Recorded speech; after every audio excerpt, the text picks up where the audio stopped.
Hi guys, कैसे हो तुम सभी मेरे दोस्त। मेरे भाई पिछले क्लासेस में हम सेडिमेंटेशन विथ कोगुलेशन समझे थे। कोगुलेशन क्या होता है समझे थे दोस्त, कि कोगुलेशन के पास वह कैपेसिटी है जो भी पार्टिकल सेटल डाउन रहते हैं उनको तोड़ने का काम करता है, या सेटल करने का काम करता है, या सेटल पार्टिकल को रिमूव करने का काम करता है। अगर हम बेसिक तरह से बोले दोस्त, तो जो भी इम्प्योरिटी वाटर होते हैं उनको प्यूरिटी लाने का काम करता है। जैसे मेरे भाई सेडिमेंटेशन विथ कोगुलेशन तब तक कंप्लीट नहीं होगा जब तक कि फ्लोकेशन ना हो। फ्लोकेशन क्या होता है दोस्तों, जैसे ही आप सेटल पार्टिकल में, जो भी सॉइल में सेटल पार्टिकल हैं उनमें आप कोगुलेशन यानी कि एक केमिकल एजेंट को ऐड किए, ऐड करने से उनमें मेरे भाई झाज उत्पन्न होता है, फ्लोकेशन स्टार्ट होता है। जैसे आप सोडा का बोतल खोलते हो तो एक फेन निकलता है, उसी तरह से फ्लोकेशन होता है मेरे भाई। फ्लोकेट होकर वह पार्टिकल को रिमूव करता है। जैसे मेरे भाई जब भी आप कोगुलेशन को ऐड करेंगे, समझने की कोशिश करना, जैसे आप कोगुलेशन को ऐड किए हो उसके बाद जो अगला स्टेप होगा मेरे भाई, फ्लॉक फॉर्मेशन होगा। फ्लॉक का निर्माण हो जाएगा मेरे भाई, और फ्लॉक फॉर्मेशन के बाद मेरे भाई आपका जो भी सेटल पार्टिकल होंगे वह सेडिमेंटेशन को लाएंगे। यही था कॉन्सेप्ट। ठीक, अब आगे हम समझने की कोशिश करते हैं। कुछ कॉमन कोगुलेंट है। मीन्स कोगुलेंट बहुत तरह के होते हैं, जो भी केमिकल एजेंट होते हैं मेरे भाई वो बहुत तरह के होते हैं सर। लेकिन मार्केट में कौन अवेलेबल है, हम एक सिविल इंजीनियरिंग के पर्पज से कौन यूज कर सकते हैं। सिविल इंजीनियर का काम है दोस्तों, कोई भी चीज, कोई भी एनी ऑब्जेक्ट, यहाँ तक अगर वह एक झाड़ू भी यूज कर रहा है कंस्ट्रक्शन के दौरान, तो वह यह देखे कि किससे उसको बेनिफिट हो और साथ साथ कैसे इकोनॉमिकल हो, और जो भी ऑनर मालिक है उसको सुविधा हो। मीन्स सुविधा कैसे होगा, यदि आपका कंस्ट्रक्शन कॉस्ट कम आएगा, आप कम खर्चा करोगे तो मालिक को कम देना ही पड़ेगा, ऐसा तो नहीं कि बचा लोगे। उसी तरह से हम समझने की कोशिश करते हैं दोस्त, कुछ कॉमन कोगुलेंट। यह कुछ कॉमन कोगुलेंट है, वह मोस्टली तर यूज किए जाते हैं और मोस्टली मार्केट में अवेलेबल है। जैसे मेरे भाई कॉपर्स हो गए, कॉपर्स कोगुलेशन हो गए। कॉपर्स कैसे बनते हैं मेरे भाई, तो कॉपर्स जो बनते हैं सर फेरस सल्फेट से, और फ्लॉग डेवलप करते हैं या लाइम के साथ मिलके, मीन्स कॉपर कोगुलेंट हो गए सर। दूसरा अगर बात बोले मेरे भाई, दूसरा एलम हो गया सर। एलम का सूत्र आपको पता होगा सर। एलम का सूत्र Al2SO4 के होल टॉय, यही होता है मेरे भाई, और 18 H2O अणु जल होते हैं। मीन्स कोगुलेंट की बात बोले कुछ कॉमन कोगुलेंट की सर, तो कॉपर्स हो गए जो कि फेरस सल्फेट लाइम का मिश्रण होता है। यह जब सेडिमेंट पार्टिकल के साथ रिएक्ट करते हैं तो फ्लॉक फॉर्मेशन करते हैं। उसके बाद एलम हो गया सर। एलम हो गया जो सूत्र Al2SO4 के होल टॉय, 18 H2A होता है मेरे भाई। अगला जो हो गया मेरे भाई, अगला जो हो गया वह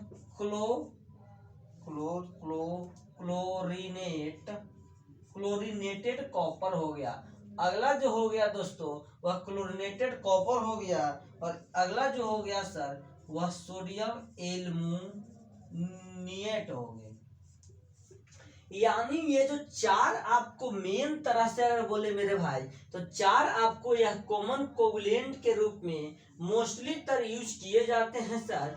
आप ये चारों कोगुलेंट मार्केट में इजीली अवेलेबल है। इसको यूज करना इकोनॉमिकल होता है, और इसको यूज, अगर यह कोगुलेंट मेरे भाई ज्यादा मात्रा में अगर वाटर में रह भी जाते हैं तो वो हमारे और आपकी जिंदगी को नुकसान ज्यादातर नहीं पहुंचा सकते हैं। इसलिए इनको चारों को मोस्टली यूज किया जाता है, और यह मेरे भाई आपके ऑब्जेक्टिव और व्यू से बहुत ही इम्पोर्टेंट है। चार ऑप्शन दे देगा और उसमें से पूछेगा इनमें से कौन एक कॉमन कोगुलेंट है, यह कौन एक कोगुलेंट है। चार में से एक ऑप्शन रहेगा मेरे भाई, तो आपको एक सिलेक्ट करने होंगे। अगर चार ऑप्शन है और ऑल ऑफ दी अबव है तो आपको ऑल ऑफ दी अबव को सिलेक्ट करना होगा। अब हम एक एक तरह से समझेंगे, एक एक टाइप्स को समझेंगे मेरे भाई, आप इसको नोट डाउन कीजिए।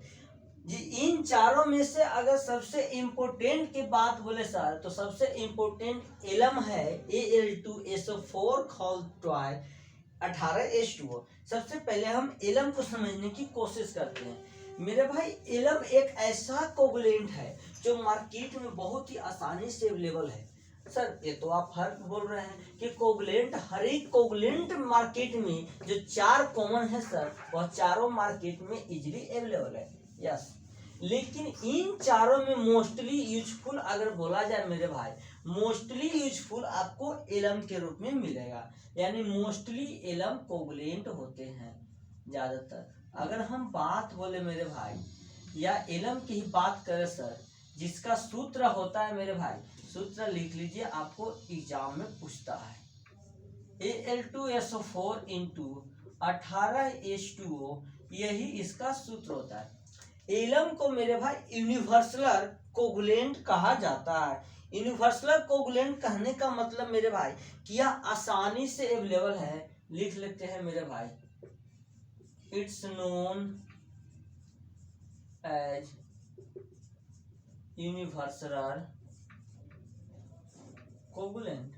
मीन्स मेरे दोस्त एलम जो है उसको यूनिवर्सल कोगुलेंट कहा जाता है। यूनिवर्सल कोगुलेंट कहने का मतलब यह मार्केट में बहुत ही आसानी से अवेलेबल है, यह इजीली अवेलेबल हो जाता है, इसको इकोनॉमिकली है मेरे भाई, मीन्स सस्ता अवेलेबल है मार्केट में आपको मेरे भाई। और ताकि साथ साथ अगर ये ज्यादा मात्रा में वाटर में अवेलेबल हो जाए तो यह आपके जीवन और हमारे जीवन को ज्यादा इफेक्ट नहीं पहुंचाने वाला है। इसी कारण से इसको यूनिवर्सल कोगुलेंट के नाम से जाना जाता है। यह जो अब आप बोल रहे हैं, अब आप पूछेंगे कि सर ये चार कॉमन कोगुलेंट है, इसमें सबसे ज्यादा अगर विशेषता, सबसे ज्यादा अगर प्रायिकता दिया जाता है तो एलम को दिया जाता है सर। रीजन यह है मेरे भाई कि यह जो एलम है वह जो भी सेटल पार्टिकल होते हैं, समझने की कोशिश करना, जो भी सेटल पार्टिकल होते हैं मेरे भाई, इसके साथ जो यह रिएक्ट करता है मेरे भाई, वह रिएक्ट हाईली करता है। मिस हाईली के मतलब होता है मेरे भाई कि जैसे ही वाटर में एलम को मिला है वह तुरंत रिएक्शन अपना स्टार्ट कर देता है, वह तुरंत अपना काम स्टार्ट कर देता है मेरे भाई, वह तुरंत अपना काम स्टार्ट कर देता है। सर ये जो एलम है कौन से वाटर के लिए ज्यादातर यूज है, ज्यादातर इफेक्ट करता है?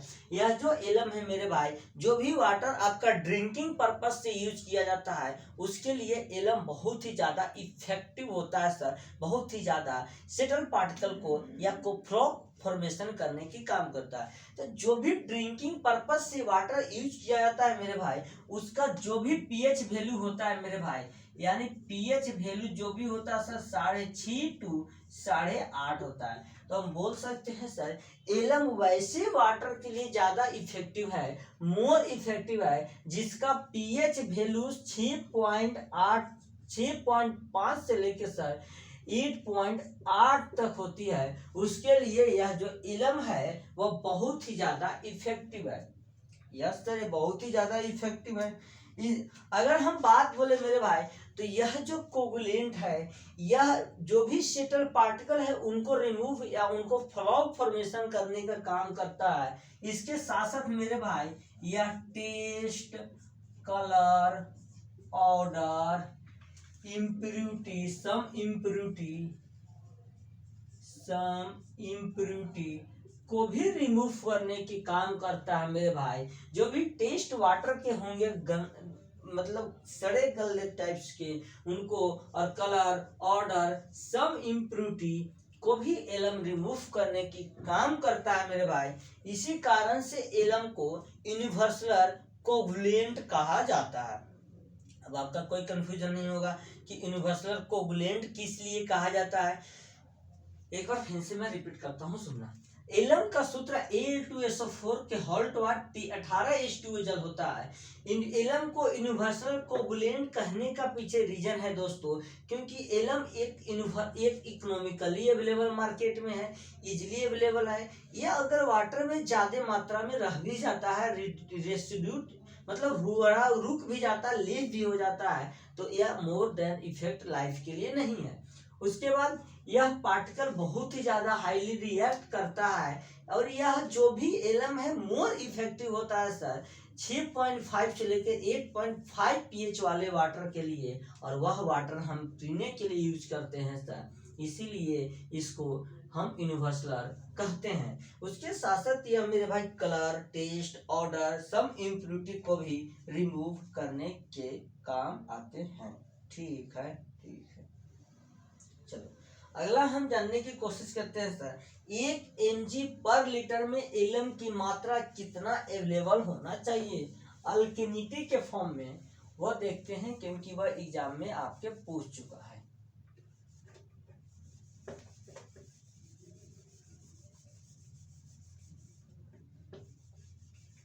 अगर हम बात बोले सर 1 mg पर लीटर में एलम की मात्रा कितनी होनी चाहिए, हम देखते हैं 1 mg पर लीटर,